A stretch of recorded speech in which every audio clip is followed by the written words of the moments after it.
Welcome to Camnet TV Main News. I am Precious Mzea Sakaleshi. The headlines.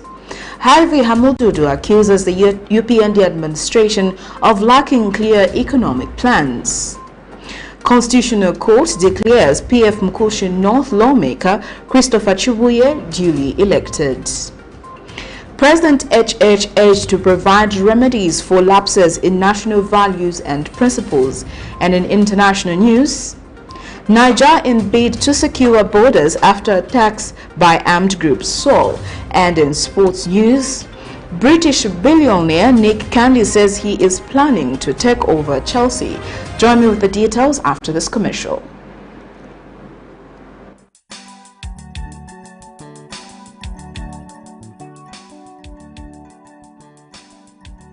We still need more players, yes, because we need to balance the team. We need to have maybe on one position 3 or 4 players. The third Camnet Stars football trial is on. This time, Camnet Stars are looking for young, talented and skilled soccer players between the age of 18 and 20 years old. Start your lucrative football career in Europe this July. If you know you are one of Zambia's best gifted soccer players, don't waste your time. On Sunday, the 13th March 2022, there will be trials for professional soccer stars. Venue, Kablonga Boys Secondary School grounds. Time, registration 13 hours. Kick-off 14 hours. 100 kwacha non-refundable shall be paid and your birth records must be produced upon registration. Camnet Stars, setting football standards for international market. And other main news in detail. Former Lusaka Province Minister Bowman Lusambo has failed to take plea in a matter where he is accused of concealing 3 houses worth over 200,000 United States dollars in the name of his wife Nancy Manasseh. The Director of Public Prosecution has not consented to the prosecution of Mr. Lusambo, who has been slapped with 5 counts of corruption, acquisition of public property, and possession of assets suspected to be proceeds of crime.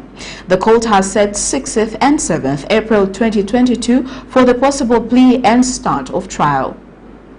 Well known by some as the bulldozer, former Lusaka Province Minister Bowman Lusambo was told by the court to appear in April for his case when he made his court appearance Wednesday morning before the Lusaka's Magistrate Court. The state accuses Mr. Lusambo of concealing 3 houses worth over 200,000 United States dollars in the name of his wife, Nancy Manasseh. The alleged concealed properties are in Silverest in Lusaka. He is facing 5 counts of corrupt acquisition of public property and possession of assets suspected to be proceeds of crime.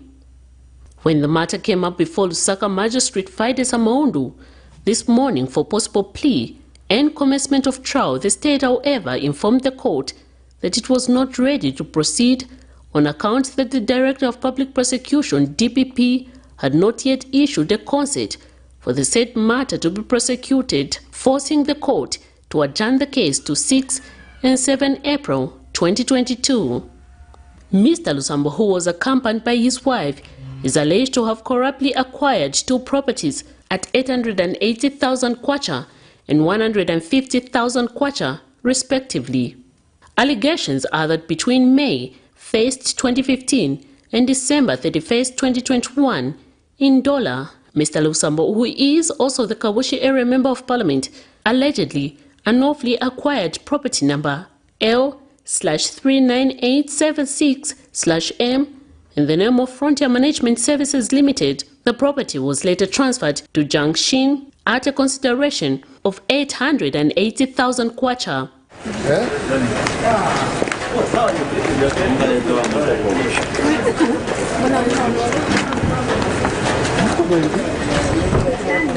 Miriam Kaimba reporting for Camnet TV News. The Constitutional Court has set aside the High Court's decision to nullify the parliamentary election of PF's MKUSHI North Constituency Member of Parliament Christopher CHIBUYE. Delivering judgment Wednesday on behalf of others, Judge Anna Stali has ruled that the lower court erred in law by relying on Circular Number 12 of 2020 that required civil servants to resign before contesting the 12th August 2021 general election. This was in a case in which Mr. CHIBUYE had challenged the decision by the High Court to nullify his election as MKUSHI North Member of Parliament.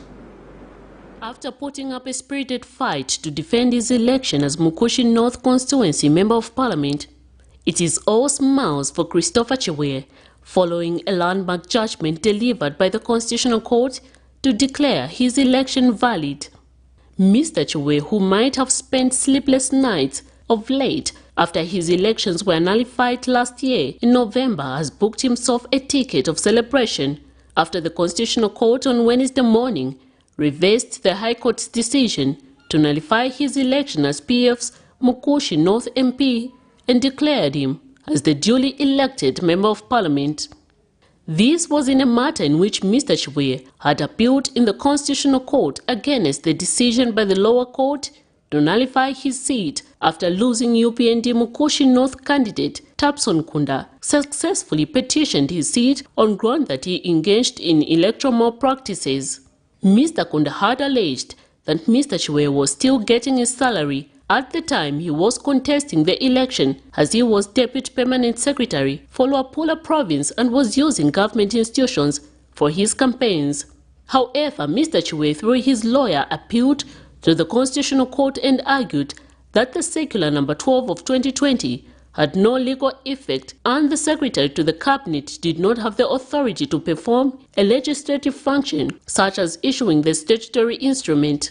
According to Circular 12 of 2020, it was stating that all public officers, including those serving in foreign missions intending to participate in the 12th August 2021 general elections, were directed to resign from public office not later than November 30th, 2020. The Constitutional Court, however, says there was no breach of the Constitution because the appellant, Mr. CHIBUYE, was not in public office at the time he filed his nomination papers. The court has found that the lower court erred in law, in fact, when it nullified the election of Mr. CHIBUYE based on the said Cabinet Officer Circular Number 12. Mr. CHIBUYE, who was last year disallowed to attend any parliamentary proceedings by the Speaker of the National Assembly due to the fact that his elections were nullified, can now go back to Parliament. Miriam Kaimba, reporting for Camnet TV News. Msanzala Member of Parliament Elias Daka has called for an exploration of the mining potential in Eastern Province, stating that the areas remain untapped despite having great potential. In an interview, the MP has cited Msanzala constituency, which is rich in manganese, cobalt, gold and zinc, among others minerals, in an area he says only has small-scale miners, most of whom are unlicensed. He notes that exploring mining potential in all areas of the country is key to alleviating poverty concerns. You know, mining is one of the areas where we can empower our people, and a lot of our people can get employment from there. But it is not fully exploited. So we would urge the government and the cooperative partners to get involved so that we come up with viable mining and we can have a lot of jobs created for our people. There is copper, gold, zinc, manganese and cobalt. So you can see it is a set of potential minerals that can uplift our people there. They are small-scale miners, but though not fully fledged with papers, they don't have. So we are hoping the government, as they are scrutinizing and making it viable to everyone, they give license to deserving companies also. Western Province Minister Kapelwa Mbangweta says the government plans to construct teaching hospitals in Western Province that will have Renault machines. In an interview with Camnet News, Mr. Mbangweta says due to the province lacking the Renault machine, a lot of individuals seeking to use such machines are forced to travel long distances just to access such services. The minister discloses that a lot of people cannot afford to travel long distances each time they require such services.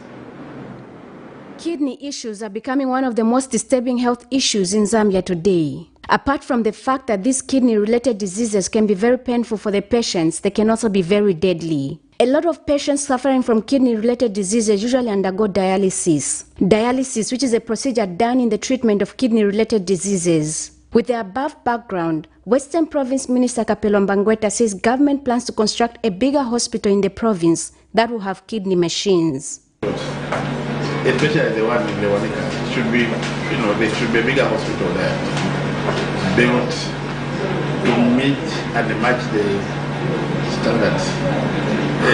Western Province, Lewanika Hospital being the biggest one, is probably the only one without a renal machine. All these other provincial hospitals have. In an interview with this reporter, the minister says people living in Western Province and are suffering from kidney-related diseases are forced to travel long distances because the province is lacking kidney machines. And that puts intolerable limits on the individuals who have come to Lusaka for such services, and it's not very nice. We would like a number of areas like Geema and others without the body secondary schools, to have body secondary schools. And we would like to see the cattle industry managed on a higher scale. With these kidney-related diseases on the rise today, it is essential that government purchases kidney machines. Blessings Chakwila, Camnet News.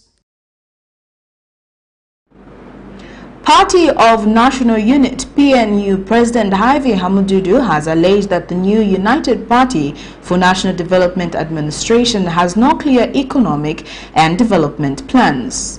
Speaking during the live debate of the UPND's first 6 months in government, Mr. HAMUDUDU says even though it is too early to criticize the UPND administration, the issue of giving free education to people who can afford is not correct and drain to national coffers. The opposition leader says free education is the most expensive for any government, which the new administration needed to critically analyze before undertaking. And Ministry of Information and Media Director spokesperson Thabo Kawana says every decision that government has undertaken has been in the best interest of bringing development in the country.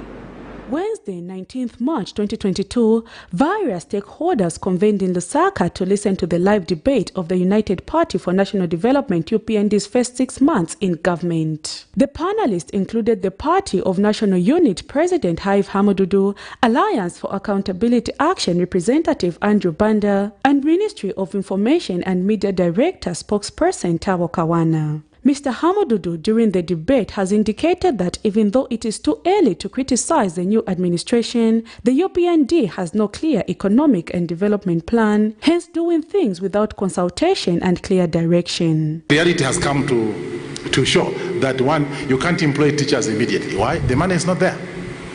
You cannot employ health workers immediately. The money is not there.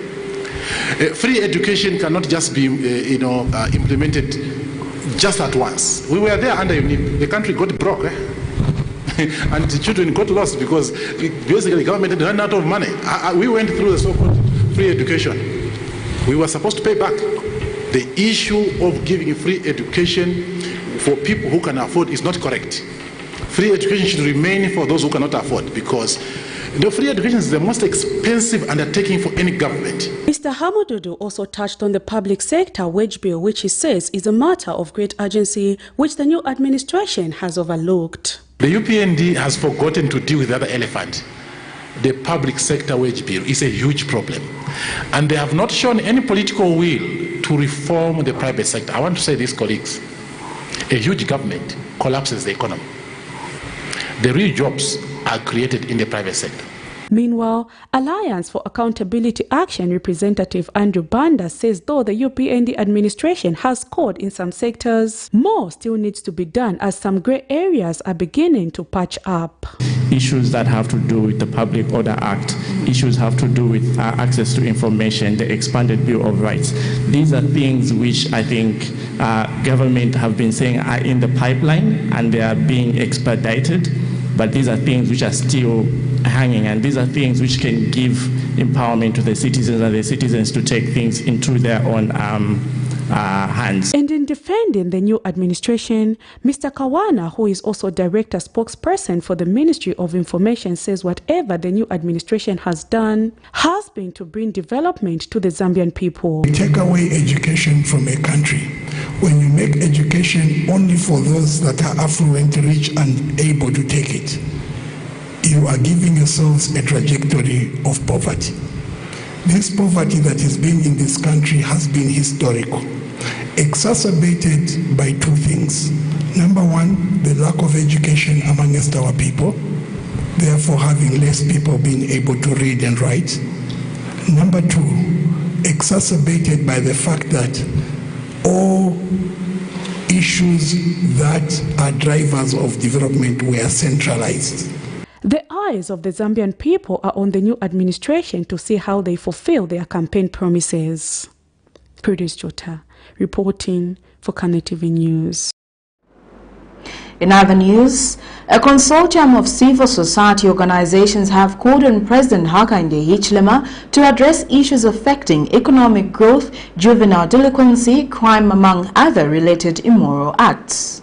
President Hichilema will this Friday, 11th of March 2022, address the nation on national values and principles in which the CSOs expect him to outline practical steps taken to address poverty and vulnerability among the youths. Addressing the media, Civil Society for Poverty Reduction has emphasized on more pragmatic approach on the application of national values and principles as enshrined in the National Constitution. Among the organizations include Media Network and Zambia Social Forum. On Friday, President Hakainde Hichilema is expected to address the nation in Parliament on national values and principles as provided for in Part 8 of the Republican Constitution.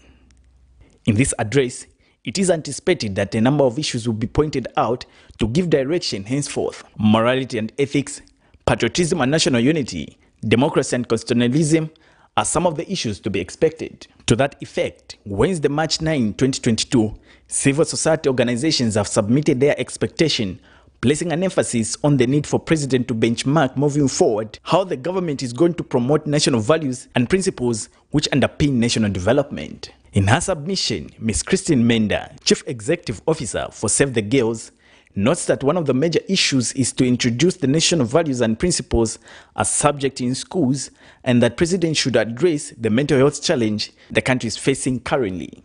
The government must address the main root causes of high crime rates among youth in the country, such as poverty. Recently reported cases of online fraud and violent crimes have mostly involved youth with poor resource backgrounds. Similarly, alcohol and drug abuse have become very prevalent among young people. For casual observation, the high juvenile delinquency has coincided with high unemployment rates among the youth.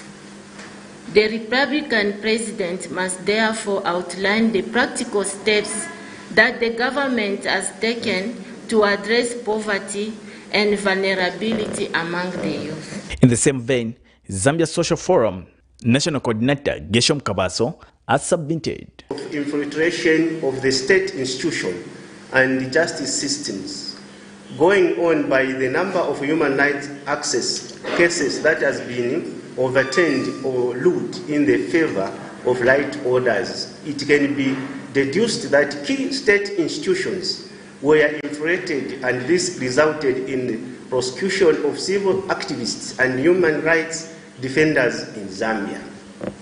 To avoid repetition of this, it is expected that the President will address the following: encouragement of every citizen to know their constitutional rights by making the Constitution accessible and available to all, including local language translation in various versions. And Civil Society for Poverty Reduction, CSPR Programs Manager Edward Musosa, has since challenged that government should be more proactive in ensuring presidential address is translated into actual implementation of policy directives.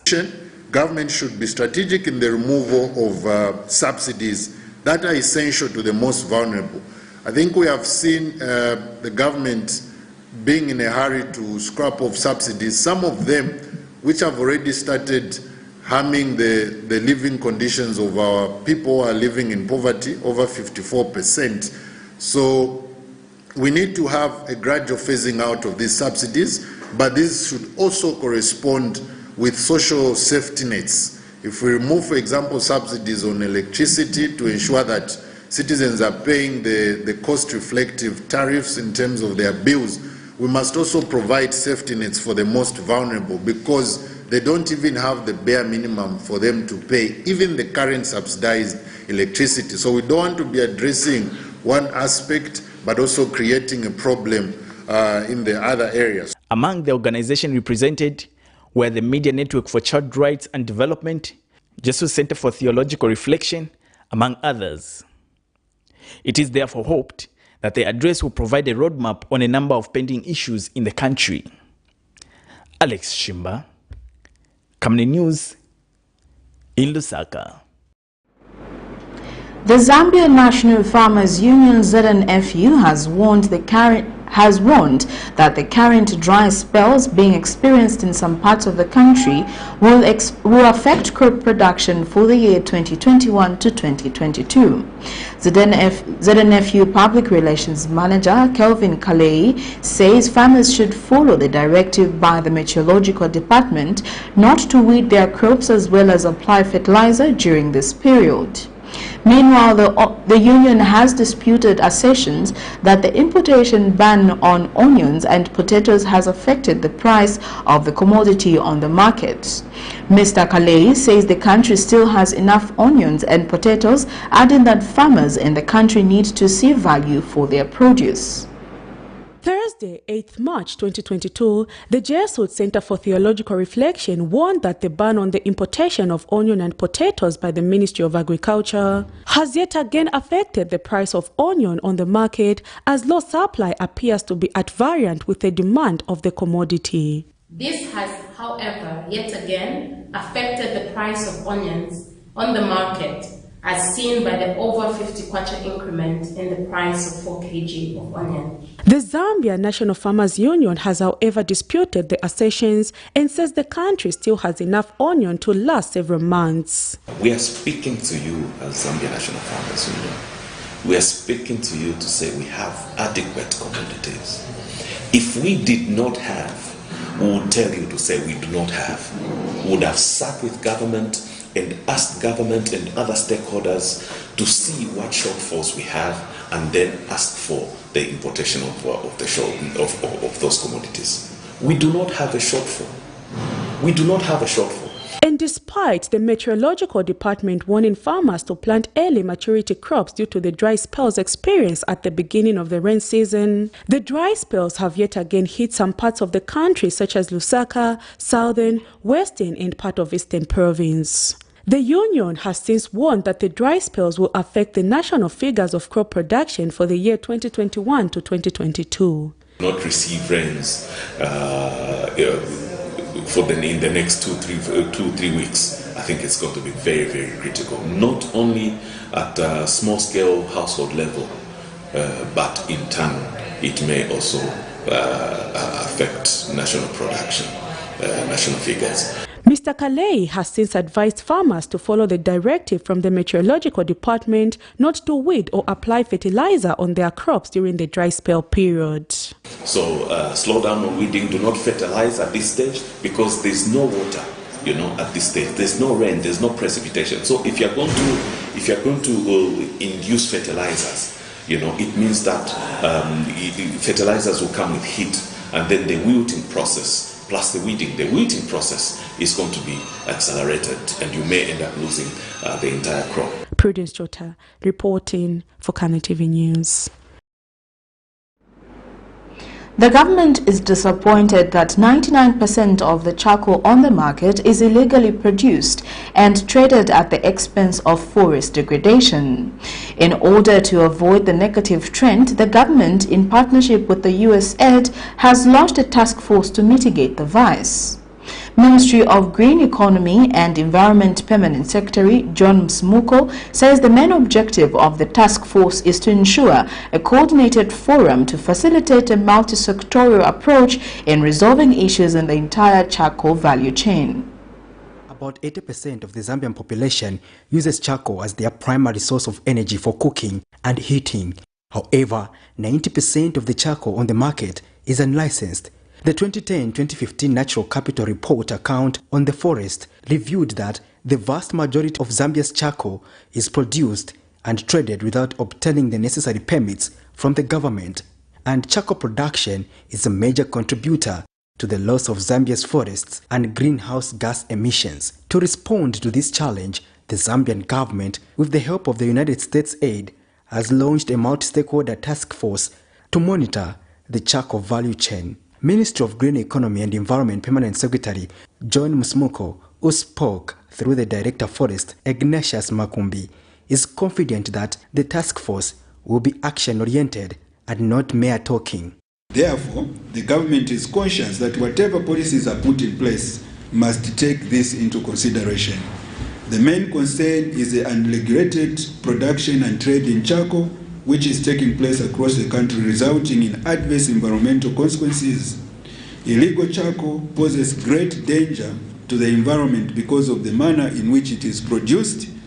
In the illegal charcoal production process, there is completely no regard for sustainable principles of forest management. As a result, unlawful charcoal production and trade has negative impacts on the environment and the country. Producers of illegal charcoal do not follow guidelines with respect to the location, species of trees used, sizes of trees, or even the habitat type. It notes with concern that the uncoordinated production of charcoal continues to fuel deforestation, a situation he said must be addressed. What's being done to reduce charcoal production and consumption are being done independently and in isolation by the different stakeholders. The same applies to the government ministries and departments who are making different efforts. I wish to recognize the presence of the Zambia Police Service here, and I would want to emphasize that these are supposed to be key stakeholders in terms of trying to curb illegal activities such as associated with illegal charcoal production. My sincere hope is that this charcoal task force will improve coordination and facilitate combining of efforts in tackling the challenges of illegal charcoal production and trade. During the meeting, it was clarified that there is no ban on charcoal production, but a quest to ensure a coordinated approach to prevent the country from becoming a desert. Down one tree and you want to plant a similar tree, how long it will take for it to grow? We have to protect Zambia in terms of the climate change. And when you look at charcoal, charcoal is consumed here in town. That's where the market is. Patrick Soko, Camnet News. Tourism Permanent Secretary Evans Mohango, who is also representative of the President of the 12th Governing Council of the Lusaka Agreement Task Force, has said wildlife crime has become a global agenda, needing significant investments to curb it. Speaking when he officially opened the expert session of the 13th Governing Council meeting of parties to the Lusaka Agreement held at David Livingstone, the PS implored countries to join hands in combating illegal trade in wildlife, fauna and flora.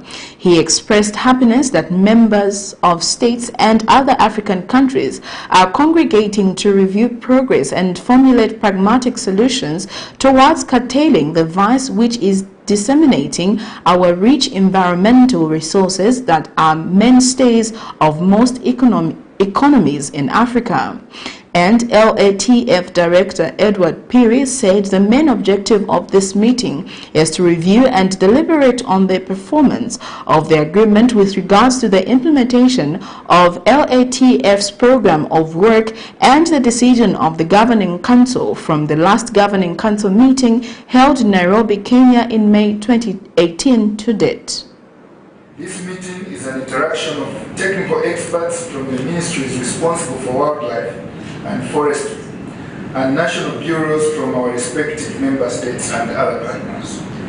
I note with satisfaction that you are drawn from diverse professional backgrounds and that bring to this meeting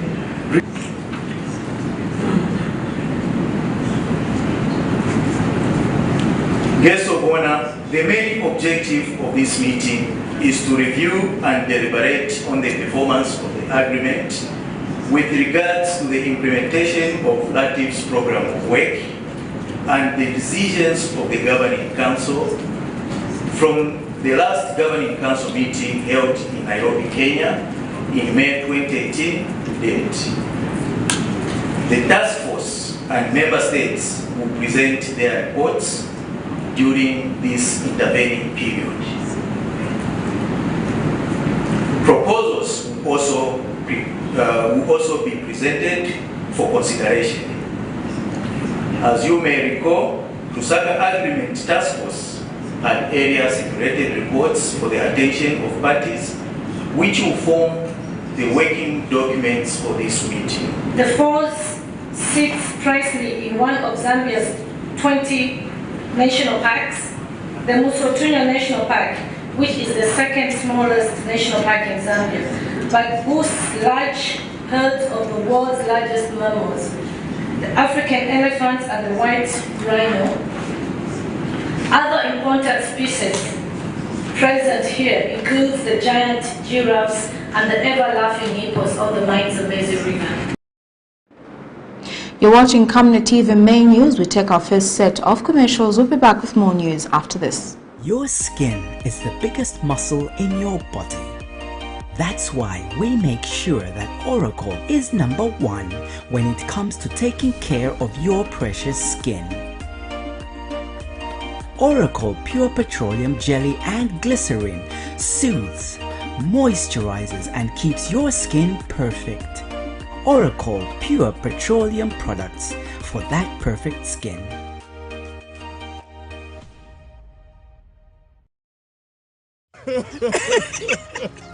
You know I can take her a bit. Yes, my dear. I was thinking of getting you a Bugatti on your birthday. Really? I'm quiet. My name is Yana.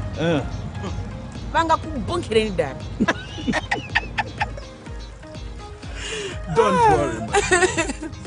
That's why there is insurance. Insurance? You heard me. Not just any kind of insurance, but Savenda General Insurance, a company that offers superior customer service, highly professional and dedicated staff. We are not just any insurance company, but an insurance company that actually pays our claims. We cover, among others, fire, marine, aviation, engineering, agriculture, motor vehicle, and miscellaneous insurance. So, live life to the full, knowing that Savenda General Insurance has got you covered. Savenda General Insurance. Insurance excellence.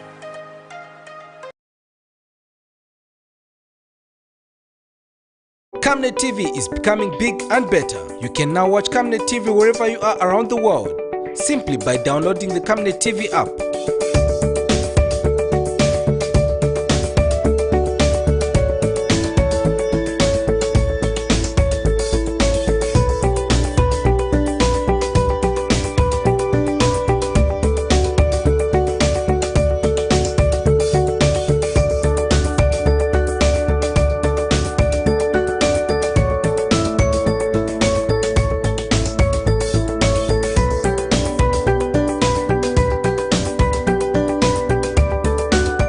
With Camnet TV app, you only use less bundles.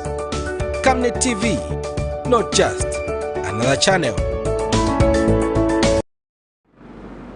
Welcome back. We continue with the rest of the main news. The Zamber Union for All Persons with Disability has expressed disappointment at some non-governmental organizations who do not incorporate the disabled in their operations countrywide. Union President Pasco Mlenga regrets that most organizations represented in the just past Women's Day held Tuesday had barely recognized the disabled in their speeches, which shows less focus on the much marginalized people in society.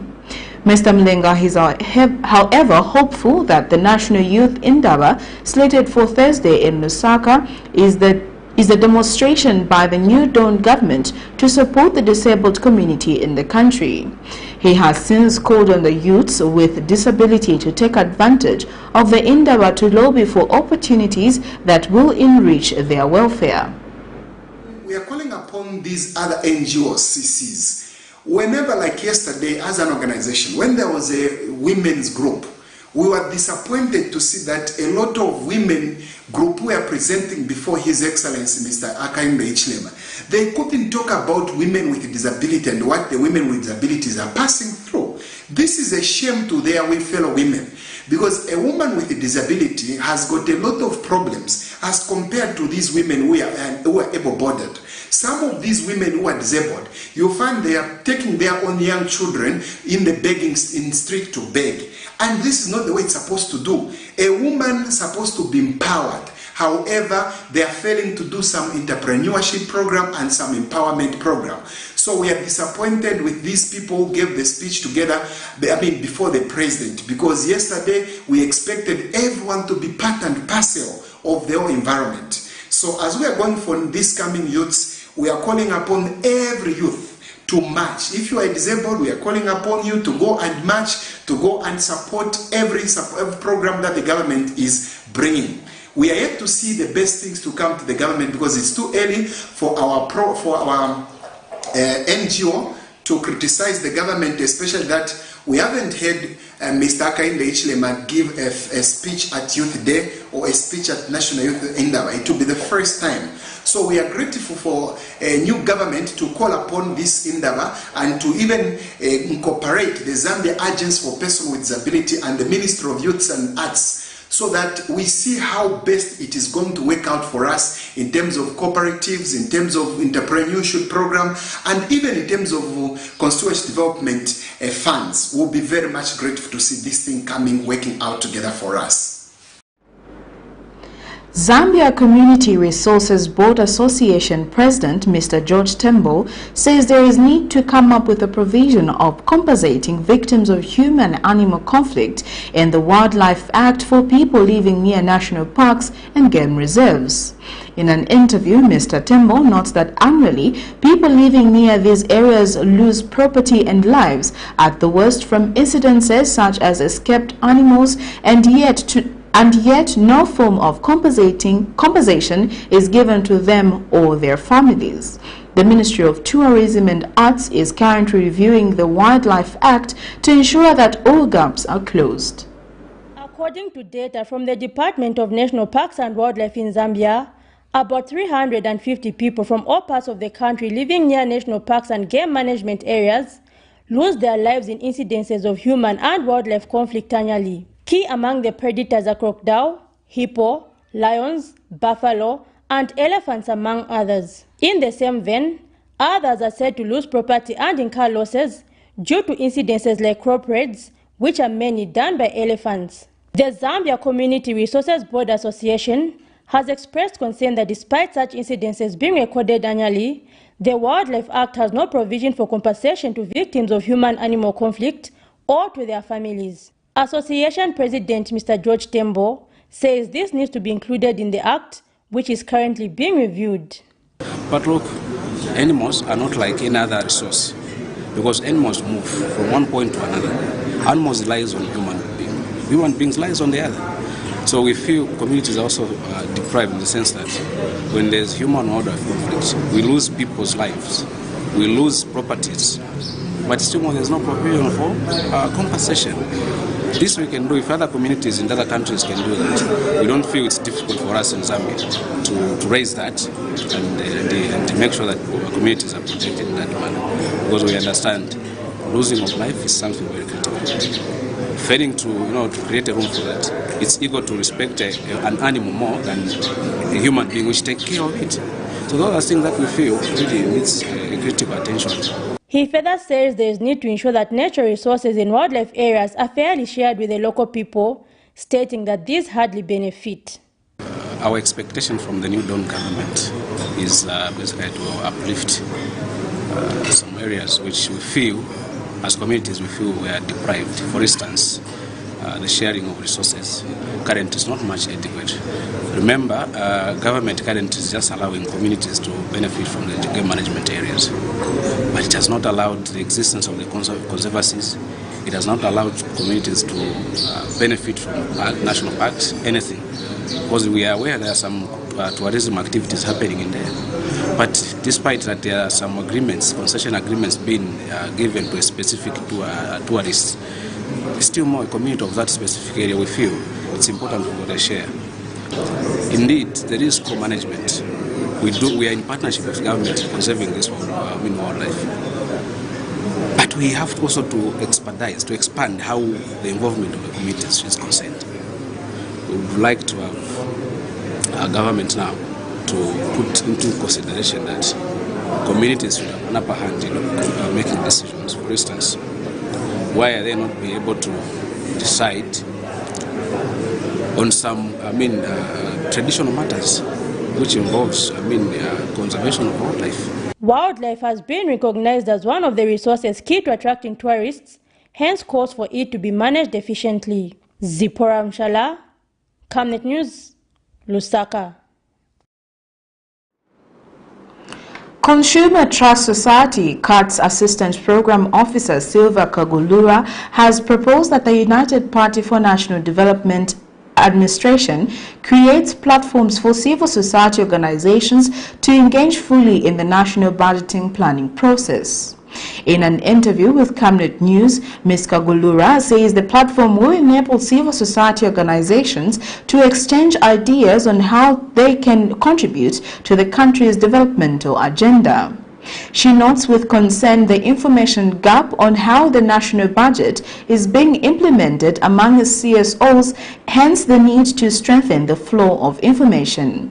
Ms. Kagulura adds that monitoring and evaluation, including advocacy, is also needs to be strengthened. The challenge we are facing is there's very limited information when it comes to how the budget is being implemented, and also just looking at the debt figures following the previous regime, we weren't certain as to what the figures really look like. So access to information is a challenge that we have faced. Okay, so I think 5 areas that need strengthening is definitely the monitoring and evaluation itself, strengthening our advocacy, and also just being able to meet duty bearers, government authorities. I think I can't really go to 5, but and just even the access to information. I think that it's a fairly new government. I think there's room for us to participate and be very deliberate in engaging with the new duty bearers. So that is an opportunity because this is a new government, and I think that a bit more receptive to engaging with civil society organizations. Eastern Province United Party for National Development Chairperson Johabim Mtonga has described the death of one of the party founders, Phileas Piri, in Vubi district as a great loss to the nation. Mr. Mtonga said the deceased up until his death stood as a pillar of the UPND in Vubi district and proved instrumental in the party affairs. He added that Mr. Piri, who was also a party coordinator, would be remembered as a visionary who upheld integrity. And one of the sons to the deceased, Isaac Piri, described his father, who had been ailing for more than 3 years, as an unwavering leader.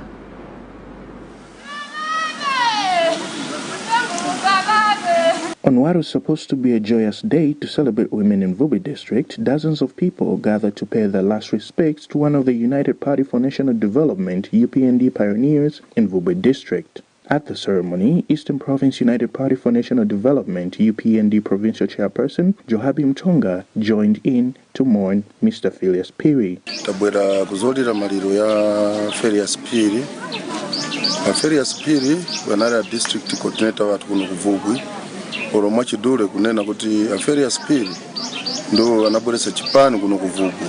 Mr. Mtonga said the deceased up until his death was instrumental in the party affairs in the district. Napano msiku ya lero yamene ili Women's Day.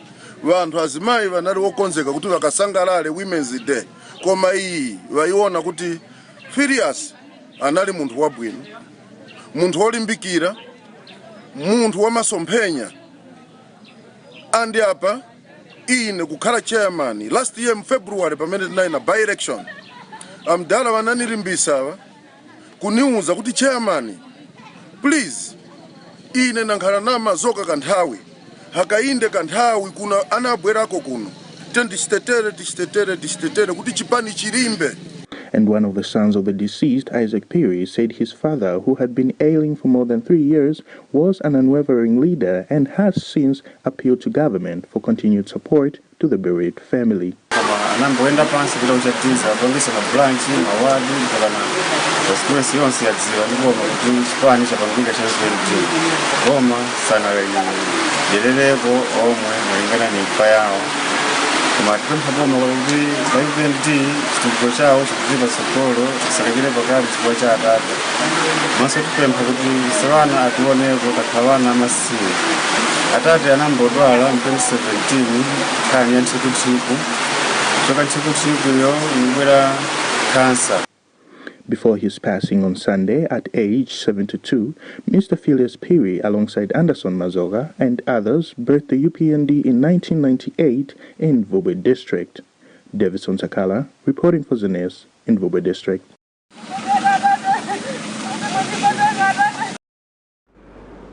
We take our second set of commercials. Coming next is international and sports news. Team, the trajectory of the business looks very positive, and it looks like we will be able to launch the ministry. There's so much data. Mom? Yes, baby?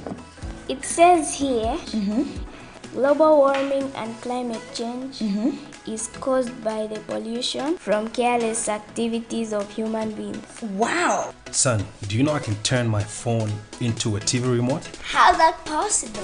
It's so easy. Check this out. Be smart, be fast with mega data from Zamtel. Get your 15 GB mobile data for only 100 kwacha, 30 GB mobile data for only 200 kwacha, and your 70 GB LTE data bundle with free Netflix, YouTube, Facebook, and WhatsApp. Visit our Facebook page, website, or service centers countrywide for more information. Zamtel, your digital lifestyle partner. We welcome you to the wonderful world of Savenda Electronics. At Savenda Electronics, we pride ourselves in manufacturing high-quality electricity and water meters.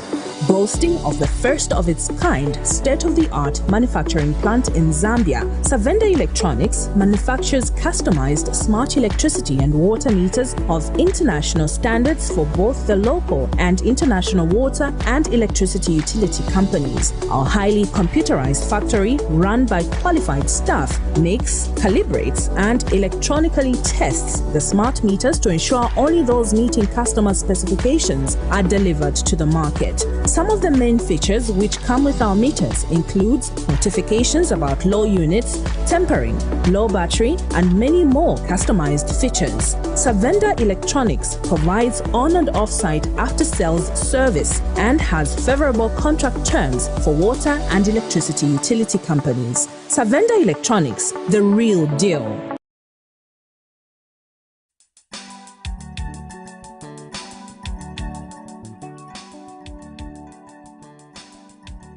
We still need more players, yes, because we need to balance the team. We need to have maybe on one position 3 or 4 players. The third Camnet Stars football trial is on. This time, Camnet Stars are looking for young, talented and skilled soccer players between the age of 18 and 20 years old. Start your lucrative football career in Europe this July. If you know you are one of Zambia's best gifted soccer players, Don't waste your time. On Sunday, the 13th March 2022, there will be trials for professional soccer stars. Venue, Kablonga Boys Secondary School grounds. Time, registration 13 hours. Kick-off 14 hours. 100 kwacha non-refundable shall be paid, and your birth records must be produced upon registration. Camnet Stars, setting football standards for international market. Thank you for staying with us. We now get into our international news. Niger's army is under pressure to secure its borders with Mali and Burkina Faso after a surge in attacks by Al-Qaeda and ISIS affiliates in the Sahel region. Army units have been working to prevent armed groups from crossing into the country. Here's a roundup of international news. Captain Abdulrazak Bashar is briefing his soldiers on their mission. They will escort civilians to Banibango, a town near Niger's border with Mali. A delicate mission. Armed groups have attacked the town many times in the last few years. At the command center, Lieutenant Colonel Samino Mani and his team analyze the latest intelligence from the region. Samino shows me the 330-kilometer long border area where the Islamic State in the Greater Sahara is active. The ISIL-linked armed group is seen as the biggest security threat in the region. Its leader, Abu al-Walid al-Sahrawi, was killed in a drone strike in August last year. General Muhammad Tumba and the 2,000 soldiers under his command have been in the battlefield for years, but the fight is far from over. The biggest challenge we're facing is that there is no Malian or Burkinabe army on the other side of the border, so we can talk and plan attacks. For the last 5 years, the Malian army retreated from the area, and we're acting on our own. Outgunned, the army relies heavily on intelligence from foreign troops. This has become a forward base for Niger's army fighting against ISIL and Al-Qaeda affiliates in the Sahel region. They're backed by American and European special forces.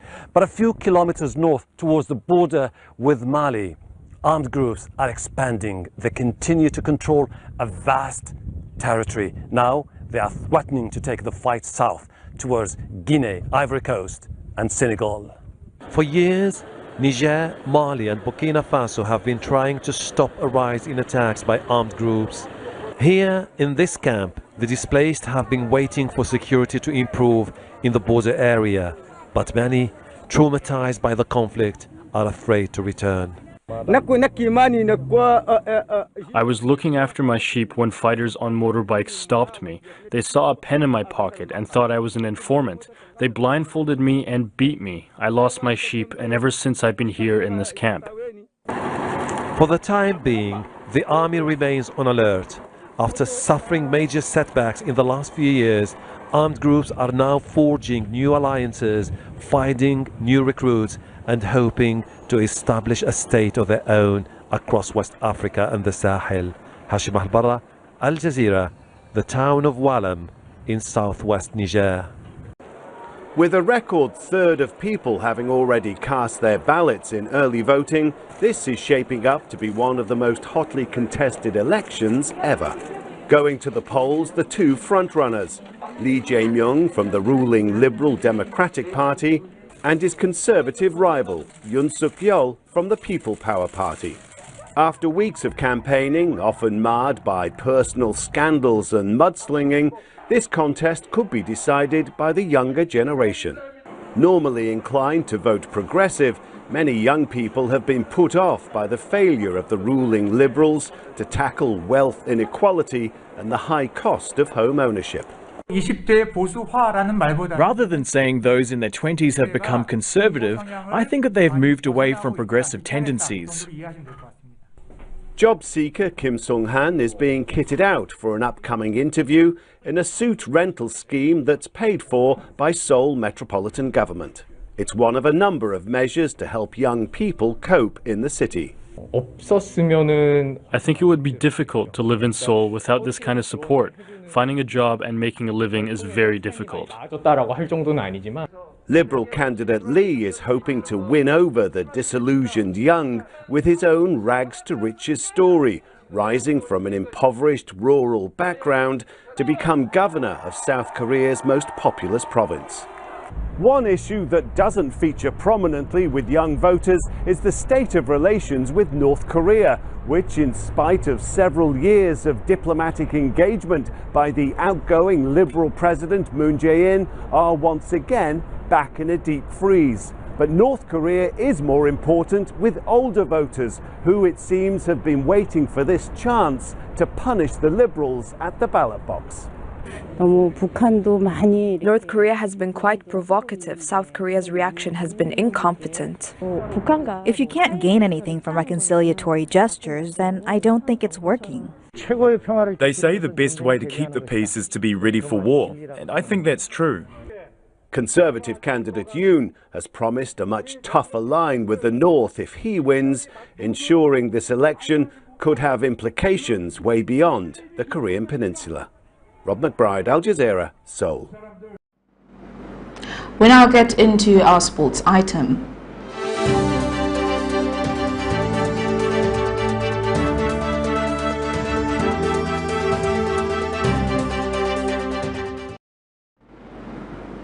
British billionaire Nick Candy is actively exploring a number of options for a potential bid to buy Chelsea.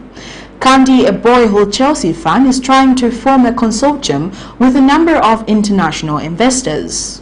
Roman Abramovich put the club up for sale last week amid the ongoing crisis in Ukraine following Russia's invasion. Candy, 49, believes his background as a property developer could give him an advantage with any plans to rebuild Stamford's Bridge. There are now 20 credible interested parties being handled by the US-based REN Group with a deadline of 15 March before assessing a handful of final bidders. Nick Candy is reportedly active in exploring a number of options for a potential bid for Chelsea. Chelsea announced plans for a new 60,000-seater stadium on the Stamford Bridge site in 2015, but the project was put on hold indefinitely 3 years later. Well, that news item brings us to the end of Camnet TV main news, but before we go, here are the headlines once again. HIGHVIE HAMUDUDU accuses the UPND administration of lacking clear economic plans. Constitutional Court declares PF MKUSHI North lawmaker Christopher CHIBUYE duly elected. President HH urged to provide remedies for lapses in national values and principles. And in international news, Niger in bid to secure borders after attack by armed group SOAR. And in sports, British billionaire Nick Candy says he is planning to take over Chelsea. Our Camnet verse of the day is coming from the book of 1 John 3 verse 18 to 19, and it reads, "Little children, we must not love with word of speech, but with truth and action. This is how we will know we belong to the truth and will convince our conscience in His presence." Thank you for watching. I am Precious Mzea Sakaleji. Pleasant viewing.